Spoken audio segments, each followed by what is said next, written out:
السلام علیکم ورحمۃ اللہ۔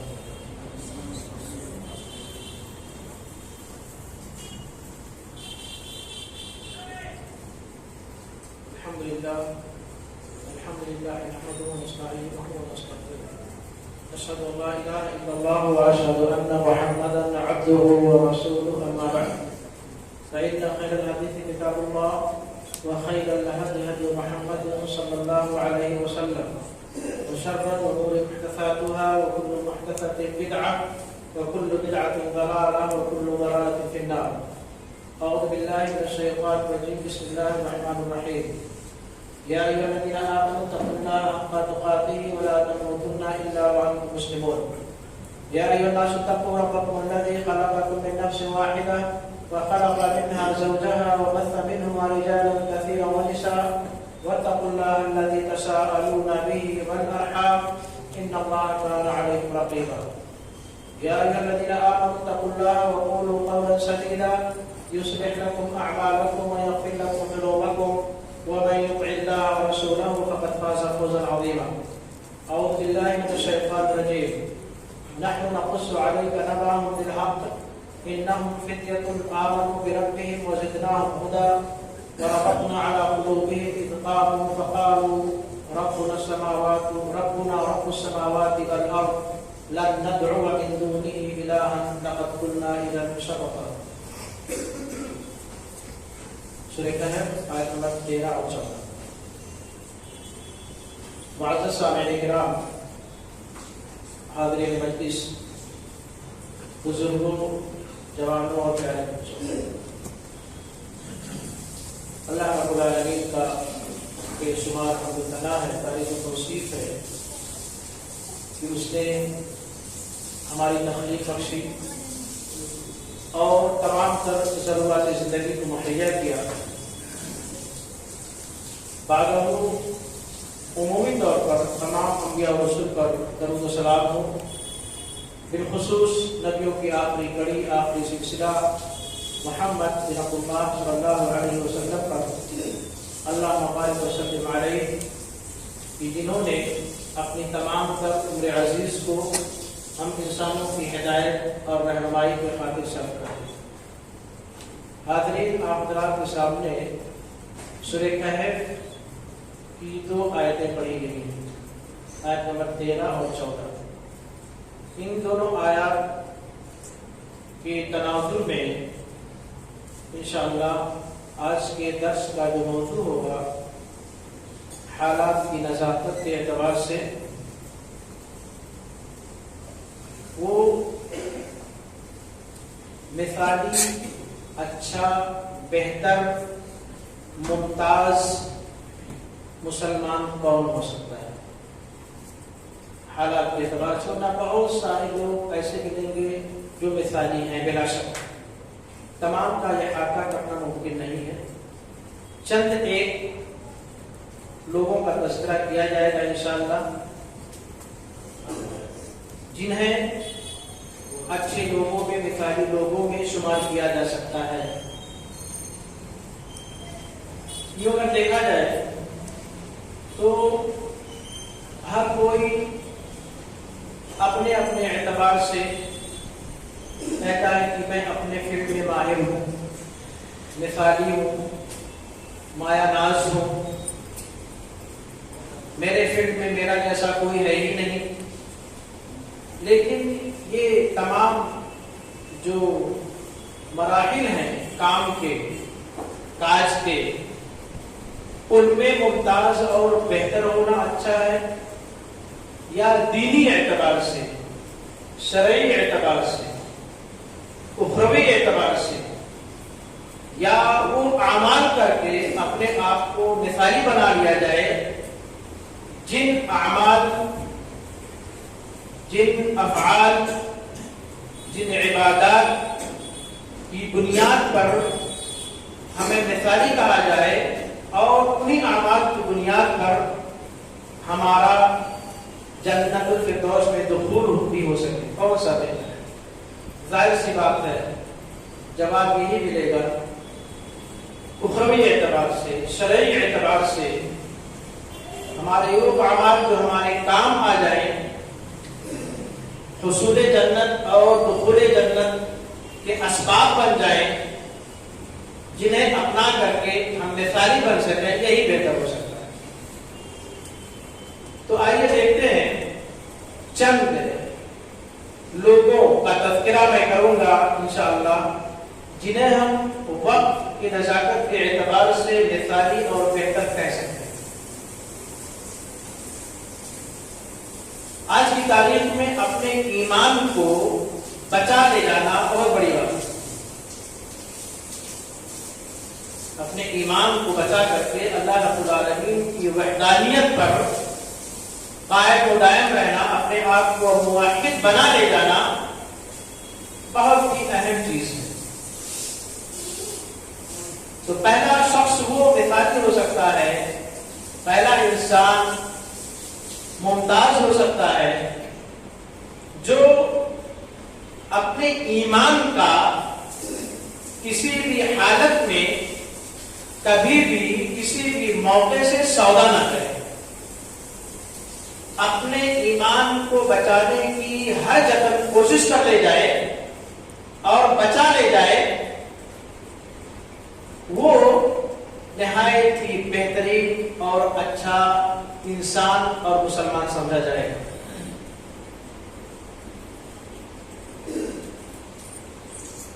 آج کی تاریخ میں ایمان کو بچا لینا ہر جانب سے اغیار کا جب دور دوڑا ہو، شرک و بدعات خرافات کا واویلا ہو، شور و شرابہ ہو،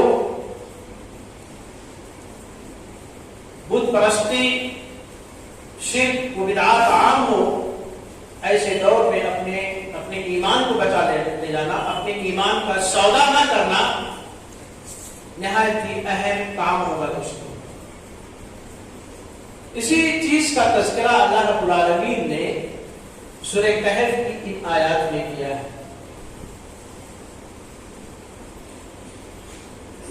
نحن نقص عليك نبأهم بالحق انهم فتية آمنوا بربهم وزدناهم هدى۔ پہلے کی بات ہے، مفسرین نے یہ دو رائے ہیں اس تعلق سے کہ یہ واقعہ، یہ حادثہ، یہ چیز کب پیش آئی، کون سی چیز؟ اصحاب کہف۔ کہف کا معنی ہوتا ہے غار، کھو، نفق، سرنگ۔ اصحاب کہف غار والے، یہ غار والوں کا واقعہ کب پیش آیا؟ مفسرین کی دو رائے ہیں۔ کچھ لوگوں نے کہا یہ عیسیٰ علیہ السلام کے دور اور اس کے بعد کا واقعہ ہے۔ اکثر مفسرین اور ابن کثیر رحمہ اللہ وغیرہ کی رائے یہ ہے کہ یہ عیسیٰ علیہ السلام کے زمانے سے پہلے کا واقعہ ہے، اور اسی چیز کو اکثر مفسرین نے ترجیح دی ہے کہ عیسیٰ علیہ السلام کے دور سے پہلے کا یہ واقعہ ہے، اصحاب کہف کا۔ نحن نقص علیک نبأهم بالحق، ہم آپ کے سامنے نہایت ہی حقیقی واقعہ، خود ساختہ نہیں رہوں گے، قرآن ہے، ساختہ نہیں ہو سکتا، حقیقی واقعہ آپ کے سامنے رکھتے ہیں کہ وہ کچھ لوگ تھے جو اپنے رب پر ایمان لائے، تو ہم نے ان کے ایمان میں، ان کی ہدایت میں بڑھوتری کر دی، زیادتی کر دی۔ فتیتن، کچھ نوجوان تھے۔ فتیتن یہ فتن کی جمع ہے، فتح کی جمع ہے، اور یہ جمع قلت ہے۔ عربی گرامر میں، عربی گرامر سمجھنے والے جانتے ہوں گے، جمع قلت کا شمار کہاں سے کہاں تک کیا جاتا ہے؟ 3 سے لے کر کے 9 تک کی گنتی کو جمع قلت میں شمار کیا جاتا ہے۔ پتہ کیا چلا؟ ان کی تعداد کتنی تھی ان ایمان والوں کے اصحاب غار کی کسی کو حقیقی معنوں میں پتہ نہیں ہے، لیکن یہ ضرور ہے کہ ان کی تعداد 3 سے 9 کے درمیان رہی ہوگی۔ یہ بات پکی ہے کہ ان کی تعداد 3 سے 9 کے درمیان رہی ہوگی، لیکن کتنی تھی؟ 3 ہی تھی، 4 تھی، 5 تھی، 9 تھی، 8 تھی، کتنی تھی پتہ نہیں، لیکن 3 سے لے کر 9 تک ہی ان کی تعداد ہے.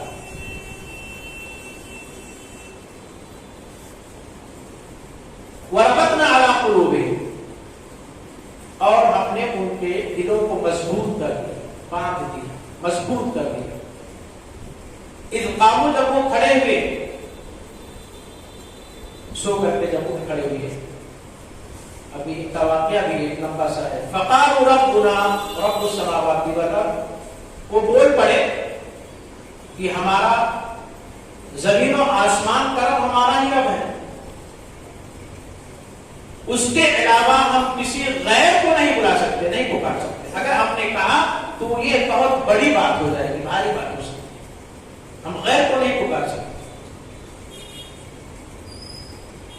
یہ عیسیٰ علیہ السلام کے پہلے کا واقعہ، اس زمانے کا جو بادشاہ تھا، مفسرین نے لکھا اس کا نام دقیانوس تھا. وہ لوگوں کو غیر اللہ کی پوجا پاٹ کراتا تھا جبرن،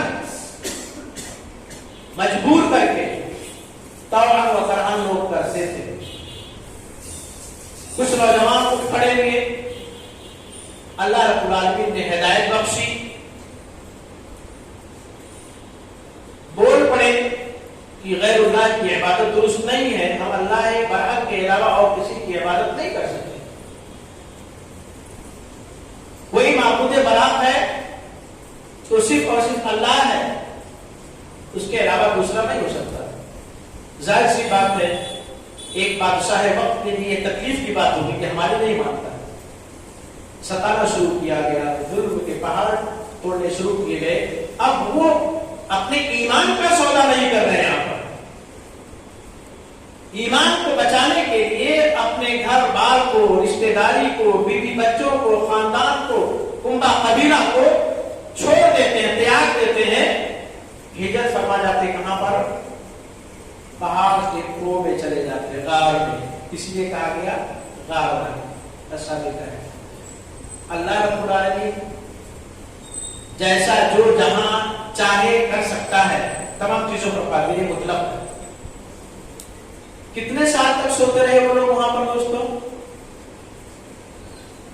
کتنے سال تک سو سکتے ہیں؟ سورہ کہف ہی میں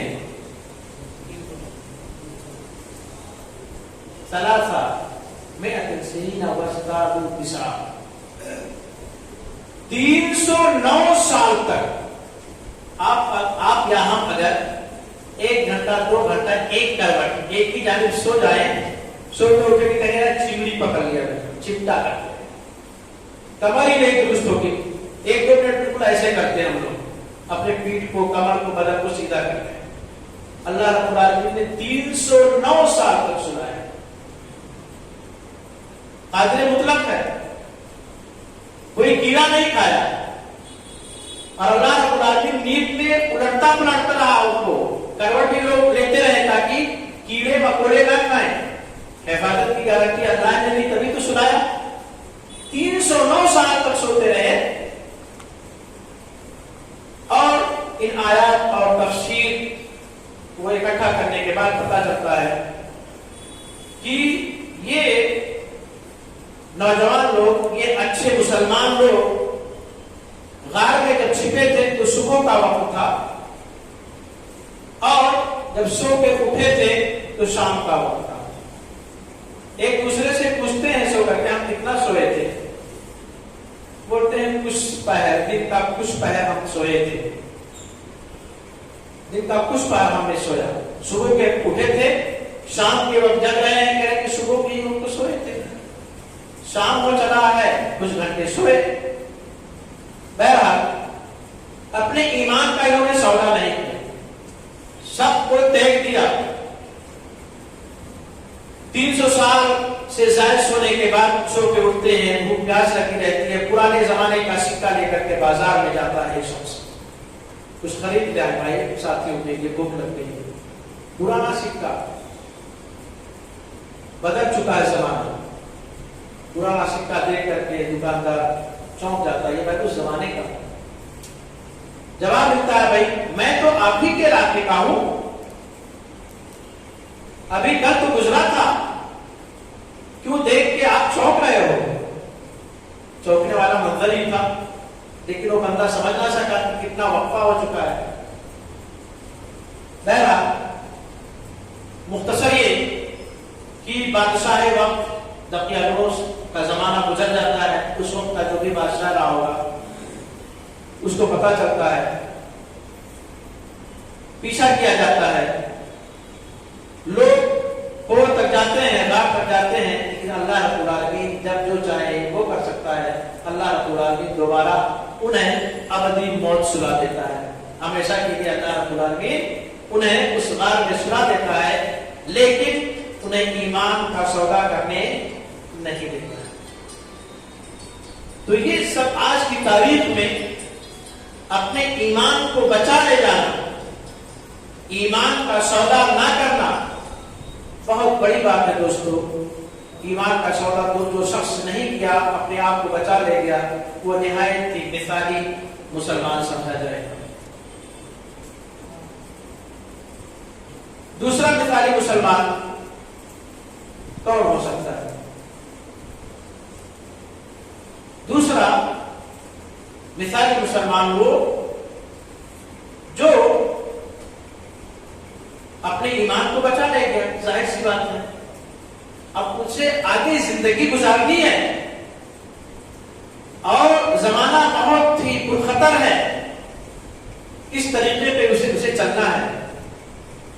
سب سے بہتر مسلمان، مثالی مسلمان وہ جانا جائے گا، سمجھا جائے گا دوستو، جو آج کی تاریخ میں اپنے آپ کو شرک سے بچائے گا، اپنے آپ کو شرک کرنے سے بچا لے جائے، مشرک لوگوں میں سے اپنا شمار نہ کروائے، بہت مثالی مسلمان سمجھا جائے گا۔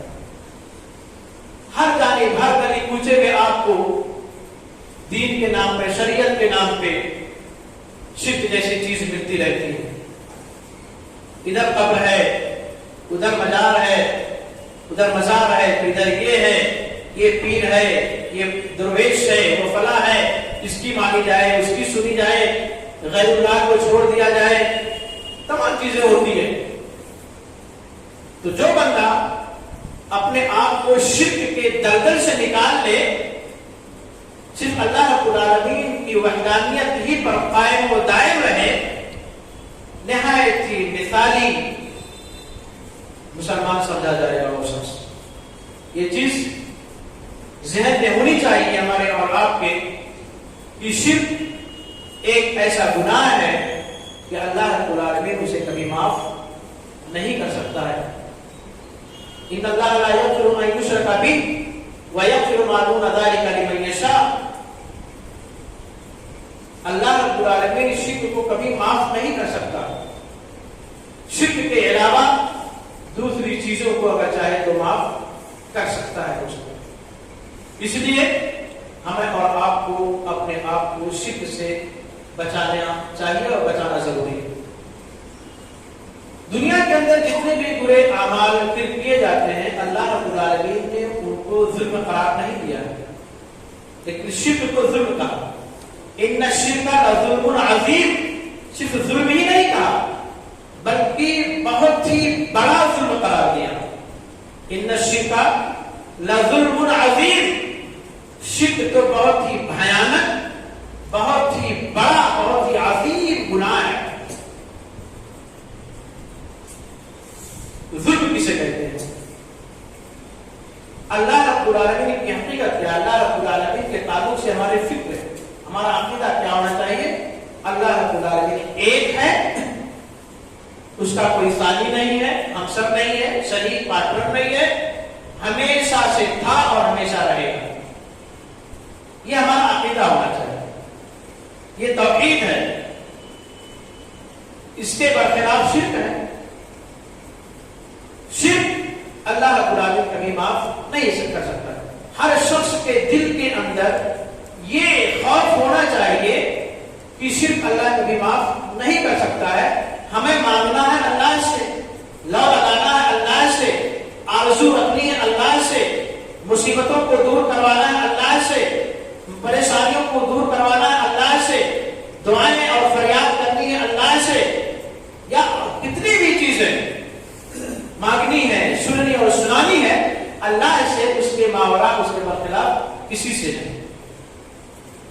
یہ انسان کے ذہن میں فکر ہونی چاہیے. شرک کے تعلق سے یہ تدبر ہونا چاہیے، یہ غور و فکر ہونی چاہیے کہ اللہ رب العالمین شرک کو کبھی معاف نہیں کر سکتا ہے. ظلم کسے کہتے ہیں؟ ظلم کہتے ہیں وضع الشیء علی غیر محلہ. کوئی ایک چیز ہو، اس چیز کے رکھنے کی جگہ پہ اس کو نہ رکھ کر کے دوسری جگہ پہ رکھ دیا جائے تو یہ کام اس چیز کے ساتھ ظلم ہوگا. نہیں سمجھ پائے ہوں گے. جیسے مثال کے طور پہ یہ ٹوپی ہے، ٹوپی کی جگہ کیا ہے؟ ٹوپی کی جگہ ہے، ٹوپی کا مقام ہے اس کو سر پہ پہنا جائے، سر پہ اوڑھا جائے. اب اگر کوئی بندہ ٹوپی کو سر پہ نہ لگا کر کے پیر میں پہن لے، موزہ پیر میں پہننا ہے، موزے کو پیر میں نہ پہن کر کے سر کے اوپر ڈال لے، تو یہ موزے اور ٹوپی کے ساتھ ظلم ہے. اس کے حقیقی جگہ سے ہٹا کر کے ہم نے اور آپ نے دوسری جگہ میں استعمال کر دیا، گویا کہ ہم نے اس کے ساتھ ظلم کیا ہے. ویسے ہی اللہ رب العالمین کے تعلق سے ہمارا عقیدہ، ہمارا نظریہ، ہمارا عمل کیا ہونا چاہیے؟ اس کا وہ اکیلے ہے، تنے تنہا ہے، اس کا کوئی ہمسر نہیں، مد مقابل نہیں، عبادت کے لائق وہی، پوری کائنات اسی کے ماتحتی میں. اب اگر اس کے برخلاف کوئی عقیدہ رکھے، نہیں 2 اللہ 4 اللہ، اس کی بھی عبادت، اس کی بھی پرستش، اس کی بھی پوجا پاٹ ہونی چاہیے. اللہ سے مانگو نعوذ باللہ، دوسرے سے بھی مانگ سکتے ہو، اس پیر کے پاس چلو، اس مجاور کے پاس چلو، اور وہاں قبر پر بھی چلو، وہاں پر بھی کام چل جائے گا. تو یہ اللہ رب العالمین کے ساتھ کیا ہے؟ ظلم ہے. اور اس ظلم کو اللہ رب العالمین کبھی برداشت نہیں کر سکتا ہے.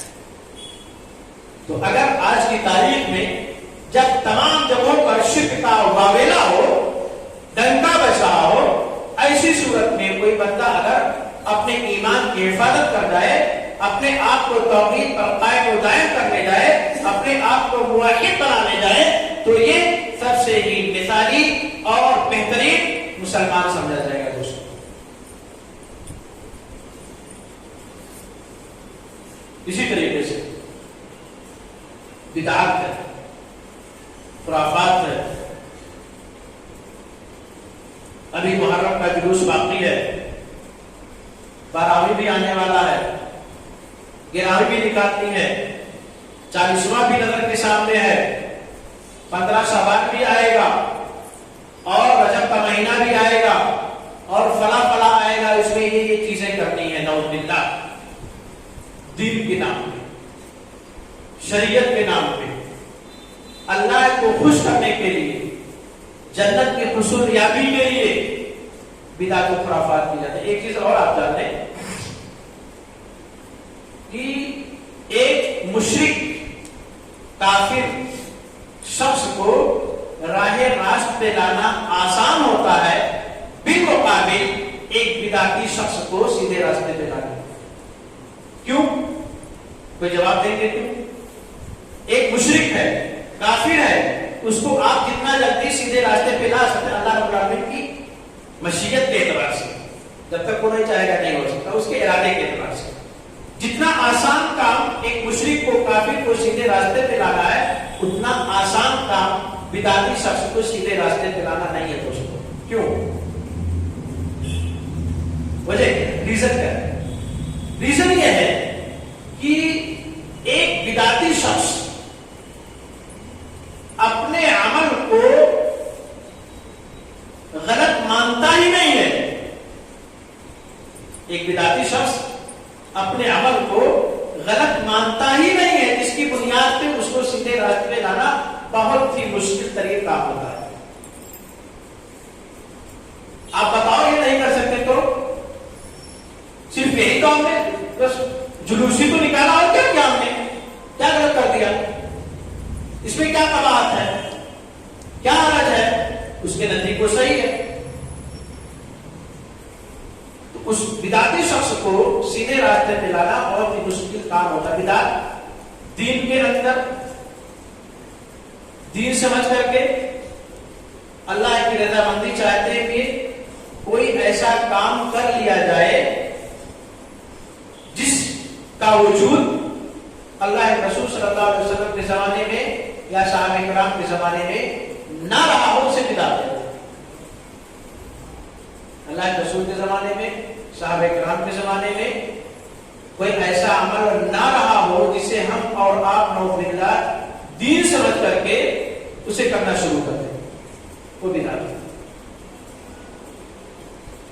دین مکمل ہو چکا ہے دوستوں، دین میں کمی بیشی نہیں کی جا سکتی ہے، یقین جانیے جو ہونا تھا سو ہو گیا، اب پتھر کی لکیر ہو گئی ہے، جو چیزیں ہم تک صحیح معنوں میں پہنچ گئی ہیں اس میں کمی بیشی نہیں کی جا سکتی ہے۔ ایک بدعتی شخص کمی بیشی کرتا ہے یا نہیں دوستوں؟ کرتا ہے یا نہیں؟ بالکل کرتا ہے، بالکل کرتا ہے کمی بیشی۔ تو گویا کہ بدعتی شخص اپنے زبان سے کہے یا نہ کہے، لیکن وہ اپنے عمل سے یہ ظاہر کرتا ہے، اپنے عمل سے گویا کہ یہ کہتا ہے، کیا کہتا ہے؟ دو بہت ہی بھیانک، بہت ہی گھناؤنی چیز اللہ رب العالمین ہمیں ان دونوں گھناؤنی اور بھیانک چیزوں سے ہمیشہ ہمیشہ کے لیے محفوظ ہے۔ نعوذ باللہ، پہلے میں نعوذ باللہ، نعوذ باللہ وہ دونوں چیزیں کون سی ہیں؟ اللہ رب العالمین نے سورہ مائدہ آیت نمبر 3 میں وضاحت کر دی بالکل، الیوم اکملت لکم دینکم واتممت علیکم نعمتی ورضیت لکم الاسلام دینا۔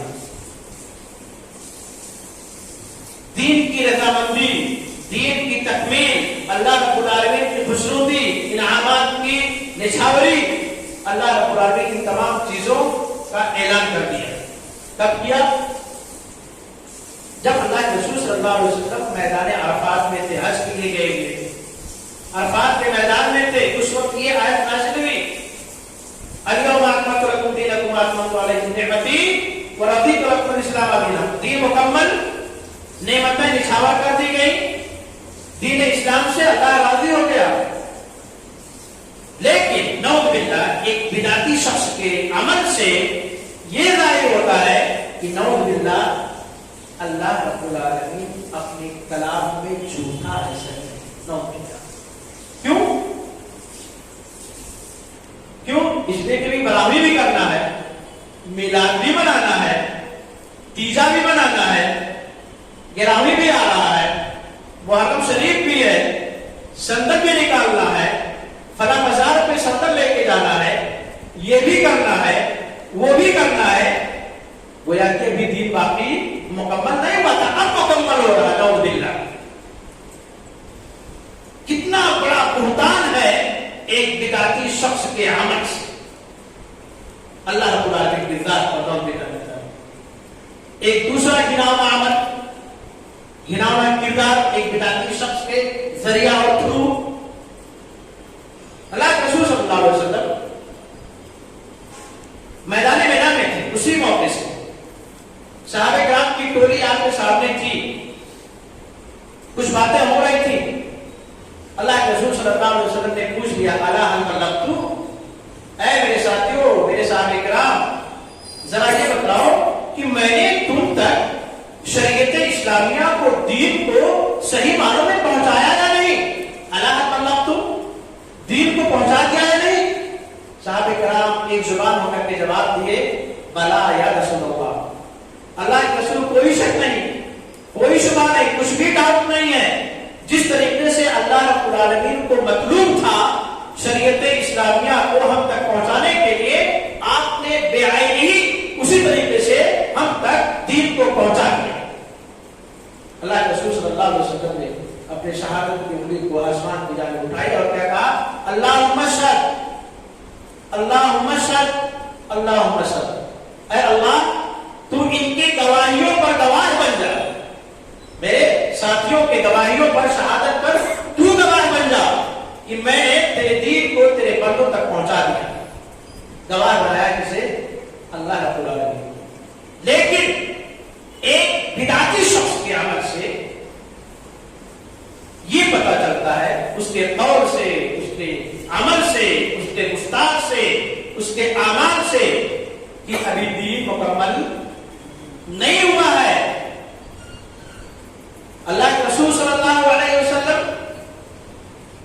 کو یا تو صحیح معنوں میں مکمل طور پر دین کا علم نہیں تھا، نعوذ باللہ، یا تو نعوذ باللہ اللہ کے رسول صلی اللہ علیہ وسلم نے دین کے کچھ حصے کو چھپا لیا۔ اور یہی عقیدہ رافضیوں کا بھی ہے، شیعوں کا ہے۔ ان کا کیا عقیدہ ہے؟ قرآن عزیز کے کچھ اور حصے تھے، وہ حصے، وہ آیات، وہ صورتیں جن میں آل بیت اور حضرت علی رضی اللہ تعالیٰ عنہ کی فضیلت تھی، اللہ کے رسول صلی اللہ علیہ وسلم نے چھپا لیا، انہیں علم نہیں تھا، نعوذ باللہ۔ یہ عقیدہ ایک بدعتی شخص کا۔ تو آج کی تاریخ میں، ان دنوں میں، ان ایام میں جب کا بدعت کا واویلا اور شور شرابہ ہو، کوئی بندہ اپنے آپ کو بدعت جیسے امور سے بچا لے جائے، اگر بچا نہیں گیا ان تمام بدعات سے اپنے آپ کو، تو یقین جانیے کہ وہ نہایت ہی مثالی، نہایت ہی اچھا اور بالا تر مسلمان سمجھا جائے گا۔ بہت مشکل کام ہے، بہت اہم چیز ہے دوستوں۔ اسی طریقے سے مثالی نوجوان، مثالی انسان، مثالی مسلمان کون ہو سکتا ہے؟ دوستوں میں صرف بتلا رہا ہوں، ترتیب مراد نہیں ہے، ترتیب مقصود نہیں ہے کہ پہلے نمبر پہ یہ، دوسرے پہ یہ، تیسرے، مجھے بتلانا مقصود ہے۔ ایک مسلمان وہ بھی مثالی ہو سکتا ہے، اچھا ہو سکتا ہے، خاص طور پہ نوجوانوں کی پیڑھی، وہ نوجوان جو اپنے جوانی کے ایام کو، آج کے نوجوان کتنے بگڑے ہوئے ہیں، نئی نسل راہ راستے کتنی بھٹکی ہوئی ہے، کتنی بے راہ رو ہو چکی ہے، الا ماشاءاللہ کچھ ہی نوجوان، اکثریت میجارٹی بچوں کی، اولاد کی، نوجوانوں کی بگڑی ہوئی ملے گی الا ماشاءاللہ۔ تو آج کی تاریخ میں کوئی ایسا مسلمان بچہ، نوجوان جو اپنے آپ کو شریعت کے امور پہ ڈھال لے، دیندار بنا لے، اپنی جوانی کے ایام کو عبادات، ریاضات، بندگی، دعا اور ریاضت میں گزار لے، نہایت ہی اچھا نوجوان اور مسلمان جانا جائے گا۔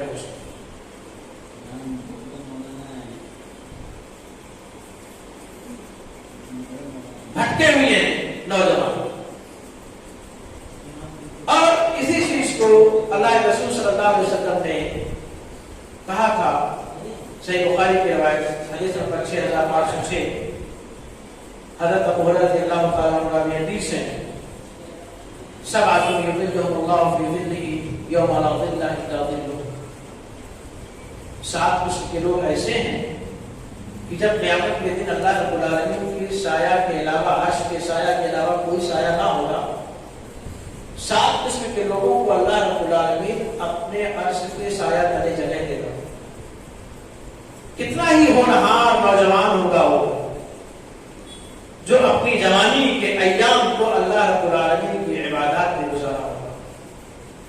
وشاب، ان 7 میں سے ایک کا تذکرہ کروں گا، وشاب نشأ فی عبادت اللہ، ایسا نوجوان مسلمان جو اپنی نوجوانی کے ایام کو اللہ رب العالمین کی عبادت میں گزارا ہوگا۔ اللہ رب العالمین اس وقت جب نفسی کا عالم ہوگا، کوئی کسی کا پرسان حال نہ ہوگا، ہر ایک کو اپنی پڑے رہے گی، دوسرے کے تعلق سے سوچنے کا بھی موقع نہ ہوگا، ہر کوئی اپنے میں پریشان ہوگا، اپنے اعمال کے اعتبار سے اپنے پسینوں میں سرابور ہوں گے، ڈبکیاں لگاتے ہوں گے۔ اس وقت ایک نوجوان ایسا ہوگا جو اپنے اچھے اعمال کی بنیاد پر، جسے اللہ رب العالمین اپنے عرش کے سایہ تلے جگہ دے، نہایت ہی بہترین نوجوان ہے دوستوں۔ تو اپنے نوجوانوں سے میں کہوں گا، نئی پیڑھی کے لوگوں سے میں کہوں گا کہ دوستوں، نوجوانوں اپنی عمر جوانی کو غنیمت جانو اور اللہ رب العالمین کی عبادت میں اپنی جوانی کے ایام کو صرف کر دو، گزار دو۔ یہ ایام، یہ دن بار بار نہیں آتے ہیں دوستوں، کب کس کو اللہ رب العالمین کی طرف سے پکڑ آ جائے، موت آ کر کے دبوچ لے، کسی کو پتا نہیں ہے۔ نوجوان اسی میں غرہ کھاتے ہیں، دھوکہ کھا جاتے ہیں۔ جب پوچھنے پر کبھی ارے مولوی صاحب ابھی 18 سال کا بھی نہیں ہوا، ابھی شادی بھی نہیں ہوئی، آپ نماز کے لیے کہہ رہے ہیں؟ ارے شادی وادی ہو جانے تو 2-4 بچے ہو جائے، پھر دیکھیں گے، نماز روزہ تو کرنا ہی ہے پوری زندگی، پوری زندگی نماز روزہ تو کرنی ہے۔ آپ کو پتا ہے کہ آپ کی شادی ہو بھی پائے گی یا نہیں؟ آپ کو پتا ہے کہ آپ ابھی مسجد میں بیٹھے ہیں، باہر نکل پائیں گے یا نہیں؟ تو ہمیں نوجوانوں سے خصوص کہنا ہے کہ آپ اپنے نوجوانی کو دیکھتے ہوئے دھوکے میں نہ آئیں، دھوکے میں نہ پڑیں، اللہ رب العالمین کی عبادت اور ریاضت میں اپنے جوانی کے ایام کو گزاریں اور مثالی مسلمان بنیں اس کو۔ آج کا زمانہ ایک اور مثالی انسان، آج کا زمانہ بہت ہی پرفتن ہے،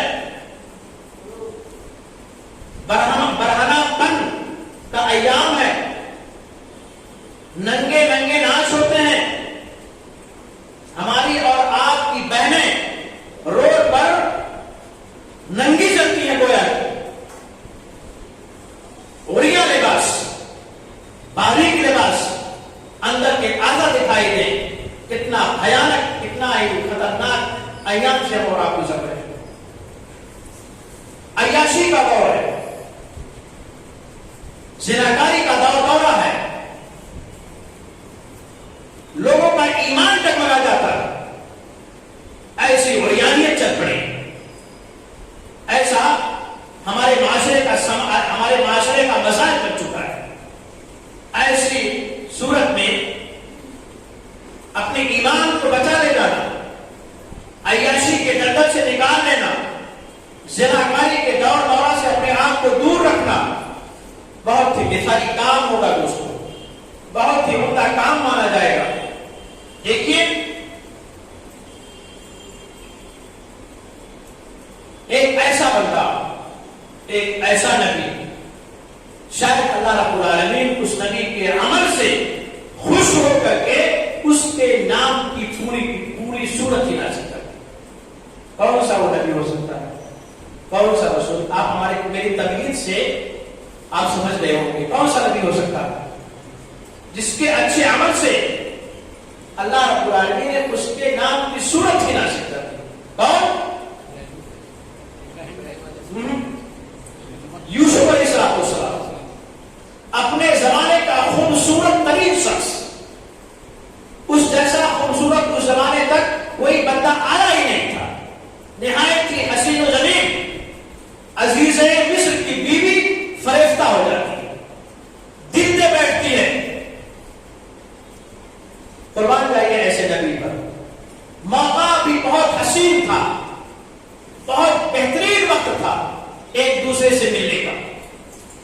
کیا کہا اللہ رب العالمین نے سورہ یوسف آیت نمبر 23 میں؟ وراودته التي هو في بيتها عن نفسه وغلقت الابواب وقالت هيت لك قال معاذ الله انه ربي احسن مثواي انه لا يفلح الظالمون۔ عزیز مصر، جس کے یہاں یوسف علیہ السلام پل بڑھ رہے تھے، ان کے جس گھر میں اپنے آپ کو بچا رہے تھے، اپنی تربیت خود کر رہے تھے، اپنی نگرانی خود کر رہے تھے، اس گھر کی مالکن عزیز مصر کی بیوی بے حیائی کے لیے، عیاشی کے لیے، زناکاری کے لیے لبھاتی ہے، تیار ہو جاتی ہے، دروازہ بھی بند کر لیتا۔ اگر آج کے ایام میں دروازہ بند ہو جائے، کوئی نہ ہو تو کیا سے کیا ہو جائے گا، اتنا خراب زمانہ ہے اس میں۔ لیکن کیا کہا؟ وغلقت الابواب وقالت هيت لك، دروازہ بند، آئیے یوسف علیہ السلام، آئیے یوسف، ہمارے اور آپ کے علاوہ کوئی تیسرا کوئی نہیں ہے۔ کیا کہا؟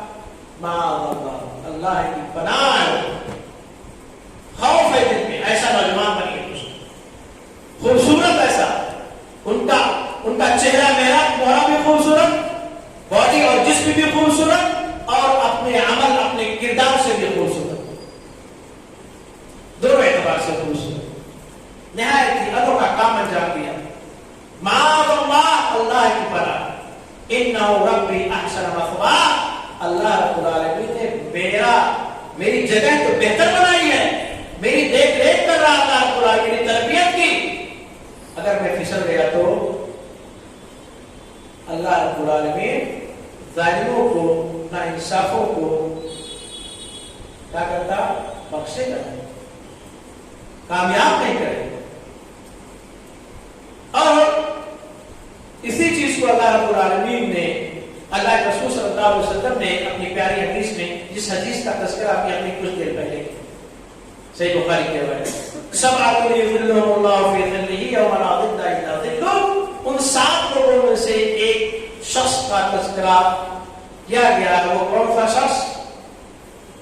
ورجل دعته امرأة ذات منصب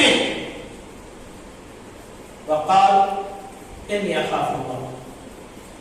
ان 7 میں سے جسے اللہ رب العالمین عرش کے سایہ تلے جگہ دے گا، ان 7 میں سے ایک اور شخص کون ہوگا کہ ایک ایسا نوجوان جسے حسین و جمیل عورت بدکاری کے لیے بلائے، لیکن وہ یہ کہہ کر کے دور چلا جائے، اپنے آپ کو بچا لے، انی اخاف اللہ، اللہ رب العالمین سے میں ڈرتا ہوں، یہ غلط کام نہیں کر سکتا. یہ نہایت ہی مثالی، نہایت ہی اچھے لوگ ہیں جن کا تذکرہ کیا جا رہا ہے. یہ عیاشی کا دورہ ہے. کون سا محلہ ایسا ہے جہاں عیاشی نہ ہوتی ہو آج کے دور میں؟ خاص طور پہ شہروں میں. یہاں بیئر بار ہے، یہاں ڈانس بار ہے، یہاں یہ ہے، یہاں کلب ہے، اس کے نام پہ اس کے نام پہ. کہاں نہیں ہو رہا ہے. ہم اور آپ اپنی آنکھیں بند کر کے نکل جائیں وہ الگ بات ہے، جانتے ہوئے بھی انجان بن جائے وہ الگ بات ہے. لیکن آج کا زمانہ عیاشی کا زمانہ ہے، بدکاری کا زمانہ ہے. اس میں اپنے آپ کو بچا لینا، وہ یا اپنے آپ کو مثالی بنانا ہے، اچھا بنانا ہے. یہ وہ انسان بھی بہتر ہو سکتا ہے آج کی تاریخ میں جب شرک ہو، بدعت ہو، برائیاں ہو، عام ہو، ہر قسم کی برائی عروج پر ہو. تو ایسی صورت میں اگر کوئی بندہ ایسا ہے جو اللہ رب العالمین کی دعوت و تبلیغ کے لیے اپنے آپ کو تیار کر دیا ہے تو وہ بھی نہایت ہی اچھا مانا ہے. بھائی سب لوگ بھٹک ہی جائیں گے، پوری دنیا شرک، بدعت، خرافات، عیاشی، بےمانی، دغابازی، قتل و غارت گری میں اگر ملوث ہو جائے پوری دنیا تو سیدھے راستے پہ لانے والا کون رہے گا؟ تو دعات کی، داعی کی، تبلیغ کی، مبلغ کی ضرورت ہے یا نہیں؟ اب ایسے زمانے میں اگر کوئی بندہ اپنے آپ کو تیار کر لیتا ہے اللہ رب العالمین کے دین کی جانب لوگوں کو بلانے کے لیے، دعوت و تبلیغ کے لیے، تو نہایت ہی اچھا وہ انسان مانا جائے. مصیبتیں بھی آئیں گی، مسائل کے پہاڑ بھی اس میں توڑے جا سکتے ہیں، توڑے جا سکتے. دیکھیے یوسف علیہ السلام کے تعلق سے، یوسف علیہ السلام نے جب وہ غلط کام نہیں کیا، بدلہ کیا ملا اس کا؟ کیا بدلہ ملا دوستوں؟ غلط کام نہیں کیا. لوگ غلط کام کر لیتے ہیں تب بھی بچ جاتے ہیں، غلط کام بیچارے نے نہیں کیا تو بھی پھنسا دیے گئے. ایسے ہوتا ہے آج کے زمانے میں نا، رپورٹ ایسے بن جاتی ہے، نوجوانوں کو جیلوں میں ڈال دیا جاتا ہے، 10 سال 15 سال 20 سال کے بعد بری ہونے کا پروانہ مل جاتا ہے کہ یہ بری ہے، کوئی اس پہ کیس نہیں ہونا چاہیے تھا. مصیبت تو جیل کی بیچارے نے.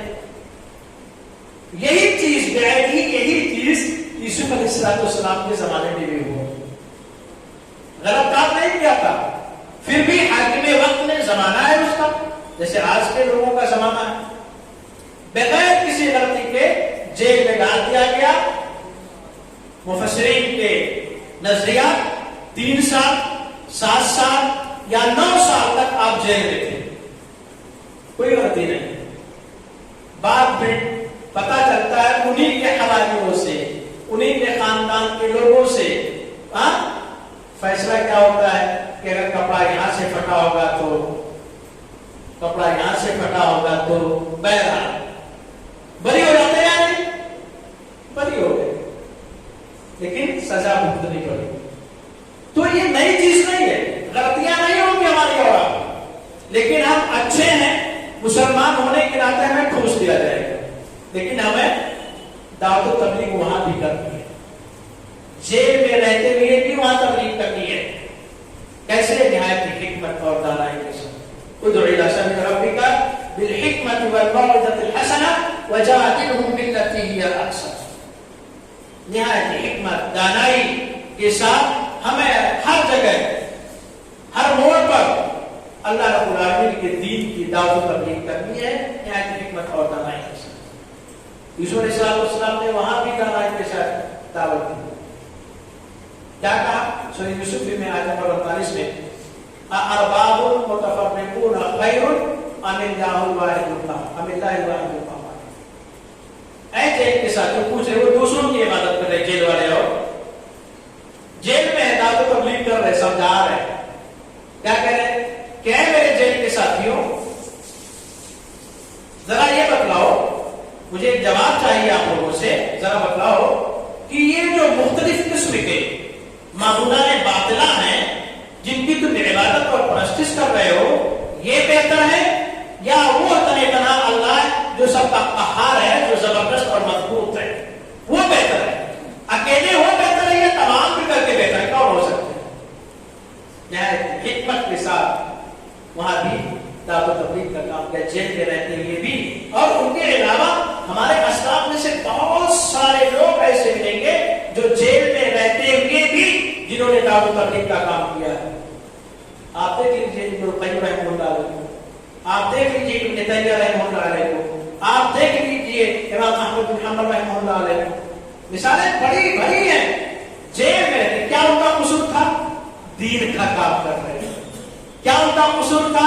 ان کا عقیدہ درست تھا۔ کیا ان کا قصور تھا؟ وہ اللہ کی جانب لوگوں کو بلا رہے تھے، شرک اور بدعت سے دور کر رہے تھے، وحدانیت کی دعوت دے رہے تھے جس کی بنیاد پر انہیں ڈالا جا رہا ہے۔ تو یہ نئی چیز نہیں ہے، پرانی چیز ہے، ڈالا جائے گا، ہمیں صبر کرنا ہے۔ صبر کریں گے، نتیجہ کیا ملے گا؟ یوسف علیہ السلام نے صبر کیا، نتیجہ کیا ملا؟ بعد میں جا کر کے نبی بنائے گئے، پورے مصر کے بادشاہ بنے، پورے مصر کا باغ کو ہاتھ میں آ گیا۔ اللہ رب العالمین نے اس زمین کا قبضہ ان کے ہاتھ میں دے دیا، تمام چیزوں کا مالک بنا دیا۔ یہ رزلٹ ہے دوستو، یہ رزلٹ مل رہا ہے صبر کا اور دعوت کا اور اچھی چیزوں کا قائم و دائم رہنے کا، یہ رزلٹ ہے۔ آپ کو ان مع العسر یسرا، ان مع العسر یسرا، سختی کے بعد آسانی ملنے والی ہے، یہ اللہ رب العالمین کا آرڈر ہے، فرمان ہے، اللہ رب العالمین کا یہ اصول ہے۔ بہرحال یہ نمایاں لوگ ہیں، یہ مثالی لوگ ہیں، یہ اچھے لوگ ہیں جن کا تذکرہ کیا گیا ہے۔ کچھ اور ایک لوگ اور تذکرہ دو، اچھے لوگ اور کون ہو سکتے ہیں؟ وہ لوگ جو اپنے وقت، ابھی تو ہم نے کچھ دیر پہلے کہا نوجوان خاص طور پر، عمومی طور پہ اپنے عمر کو ہمیں اور آپ کو ضائع نہیں کرنا چاہیے۔ اپنے عمر کو، کوئی بھی ہو، ہم ہو، آپ ہو، بڈھے ہو، جوان ہو، ہاں بچے ہو، کوئی ہو، اللہ رب العالمین ہر شخص کے تعلق سے، اس کے عمر کے تعلق سے پوچھے گا، وعن عمره فيما افناه وعن شبابه فيما ابلاه۔ اللہ کے رسول صلی اللہ علیہ وسلم نے فرمایا، سنن ترمذی کی روایت ہے غالباً،